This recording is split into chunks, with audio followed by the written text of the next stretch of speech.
Yos nakama, selamat datang di Lifestyle Anime. One Piece Chapter 1016 sudah rilis versi bajak lautnya. Namun sayangnya masih berbahasa Ike-Ike Kimochi.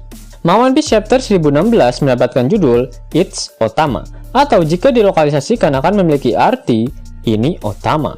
One Piece Chapter 1016 kembali mendapatkan jatah cover page. Kali ini Oda Sensei menggambarkan Zoro yang berpenampilan seperti ninja dan seekor ninja kucing sedang bersembunyi di atas plafon, dan mereka hampir tertusuk dengan jebakan tombak yang berada di bawah mereka.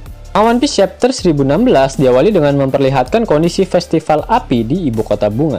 Terlihat sosok Tengyama Hitetsu yang berjalan-jalan di acara tersebut bersama dengan Otoko. Hitetsu pun menceritakan pada Otoko jika festival api dipersembahkan untuk orang-orang yang sudah menjadi almarhum. Otoko pun bertanya apakah ayahnya juga sedang melihat festival api saat ini.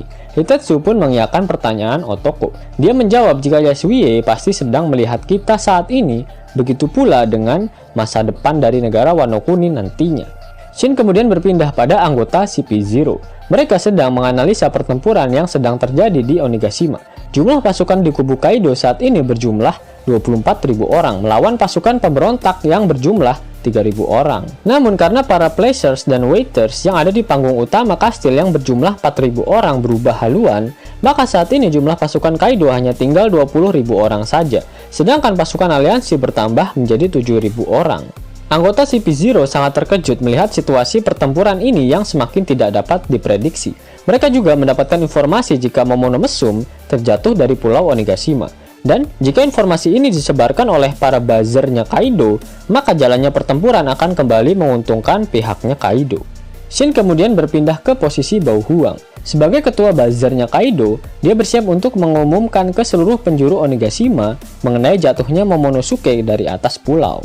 Shin kemudian kembali berpindah, dan kali ini memperlihatkan Usopp, Nami, dan Otama. Ketika klimatak milik Nami mulai mengoceh, Usopp mengatakan jika benda ini telah menjadi alat yang canggih secara tidak sengaja. Zeus pun menceritakan saat-saat dia bisa fusion dengan klimatak milik Nami. Ketika dirinya dan ujung dari klimatak milik Nami dilahap oleh Hera, jiwa miliknya terdorong masuk ke dalam klimatak tersebut. Dan walhasil Zeus terlahir kembali di dalam senjata milik Nami. Dan uniknya klimatak tersebut dapat berbicara dan berubah bentuk seperti topi milik Big Mom yang dapat berubah menjadi pedang Napoleon. Mereka bertiga akhirnya tiba pada balkon di panggung utama kastil, dan mereka juga melihat Bao Huang yang bersiap untuk memberikan pengumuman. Namun tiba-tiba Usopp dihajar oleh ulti dari belakang hingga dia rebahan di atas tanah. Ternyata ulti masih hidup setelah perutnya dilubangi oleh Big Mom, dan dia mengikuti mereka dari belakang. Ulti pun berhasil meremas Otama dengan tangannya. Nami yang melihat Otama diremas-remas langsung menyerang ulti. Secara tiba-tiba, klimatak miliknya berubah bentuk menjadi bola berduri tajam dan mengenai kepala ulti.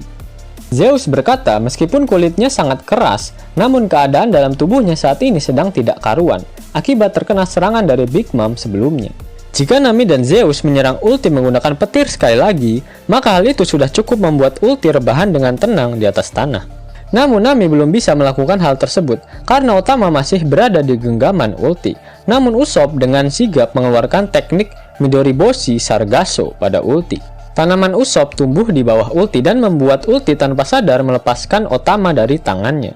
Nami kemudian membuat Zeus dalam bentuk awan, dan Zeus pun berkata jika dirinya saat ini bukanlah Zeus lagi, sehingga dia meminta Nami untuk memberikannya nama yang baru. Nami pun berkata, inilah saatnya giliranmu, Wata. Nami mengganti nama Zeus menjadi Wata alias kapas. Karena nama yang diberikan oleh Nami terlalu burik, maka Zeus mengabaikannya dan berteriak, "Akulah Zeus, tangan kanan dari Nami Swan, bersiaplah." Nami pun mengeluarkan serangan petir untuk menyerang ulti, namun dia berhasil menghindarinya. Akan tetapi, Zeus mampu mengontrol petir tersebut untuk mengikuti pergerakan ulti dan langsung mengenainya dengan kekuatan penuh.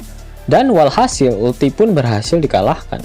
Bao Huang sangat kaget dan berteriak ketika melihat ulti dan Pejuan berhasil dikalahkan. Dia pun tak sadar jika dirinya lupa mematikan mic. Dan walhasil berita kekalahan ulti dan Pejuan tersebar ke seluruh penjuru Onigashima. Usopp menyadari kemampuan dari Bao Huang. Dia pun mengeluarkan teknik Midoriboshi Devil untuk menangkapnya. Usopp meminta Otama untuk memberikan ceramah ke seluruh penjuru Onigashima. Sepertinya Usopp berencana agar Otama dapat memerintahkan seluruh gifter yang telah dicekoki dengan Kibidango miliknya. Dan Otama pun memulai ceramahnya. Cek cek, 1, 2, 3. Assalamualaikum. Di sini Otama. Shin kemudian langsung berpindah pada Kaido dan Yamato. Kaido berubah ke wujud naga Shenlong-nya untuk terbang ke atap Onigashima. Sesampainya dia di atap, dia langsung berubah ke dalam mode hybridnya untuk berhadapan dengan Yamato. Kaido pun mengejek Yamato dengan mengatakan Luffy dan Momonosuke sudah mati, dan dia tak bisa melindungi mereka berdua. Dan Kaido pun menanyakan pada Yamato apakah dia berencana untuk kabur, karena borgol di tangannya saat ini sudah terlepas. Yamato malah berkata jika dirinya ingin pergi berlayar ke lautan bersama dengan Luffy. Namun sebelumnya aku akan menendang bokongmu keluar dari Wano Kuni terlebih dahulu. Kaido mengatakan jika dirinya tidak secara random memilih tempat untuk dia tinggali. Dia sudah dari dulu menginginkan untuk tinggal di sini dengan alasan karena tempat ini adalah Wano Kuni. Apa sebenarnya maksud dari perkataan Kaido yang membagongkan ini? Hal tersebut memang mencurigakan, apalagi Kaido juga mengetahui sosok dari Joy Boy. Apakah Kaido juga mengetahui informasi Wano Kuni dari mantan kaptennya dulu, Roti Sobek? Kaido pun menambahkan jika Yamato tak akan bisa mengalahkannya, dan menawarkan kesempatan terakhir bagi Yamato untuk menyerah dan kemudian menjadi shogun dari Wano Kuni. Yamato pun mengakui jika dia tak akan mampu menang melawan Kaido. Namun Luffy adalah pria yang diramalkan oleh Kozuki Oden dan dialah yang akan mengalahkan Kaido. Sehingga Yamato akan melawan Kaido untuk mengulur waktu hingga Luffy kembali. Kaido pun mengatakan jika dia tak akan segan-segan untuk melawan Yamato. Kaido dan Yamato sama-sama menyerang. Kedua kanebo kering milik mereka saling berbenturan dan mengeluarkan ledakan petir berwarna hitam. Itu artinya Yamato juga memiliki Haki Raja. Kepemilikan Haki Raja milik Yamato sudah sedikit diperlihatkan pada chapter-chapter sebelumnya. Salah satunya yaitu saat Yamato menyerang ulti menggunakan teknik Thunder Bagua. Terlihat kilatan hitam keluar dari serangan tersebut. Bahkan saat menyerang Hacha, Yamato sepertinya juga memanfaatkan Haki Rajanya untuk melakukan serangan jarak jauh. Dan jika benar Yamato bergabung bersama bajak laut topi jerami, itu artinya Yamato kemungkinan akan menjadi kru terakhir. Pasalnya Luffy pernah berkata pada chapter 1, jika dia hanya ingin memiliki 10 kru saja. Pada akhir chapter, Oda Sensei mengeluarkan kata-kata mutiaranya. Itu artinya minggu depan One Piece libur. Yos nakama, itulah rangkuman untuk One Piece chapter 1016. Jika nakama menyukai video ini, jangan lupa klik like, share, dan subscribe channel ini ya, agar nakama semua tak ketinggalan info menarik seputar One Piece. Arigato.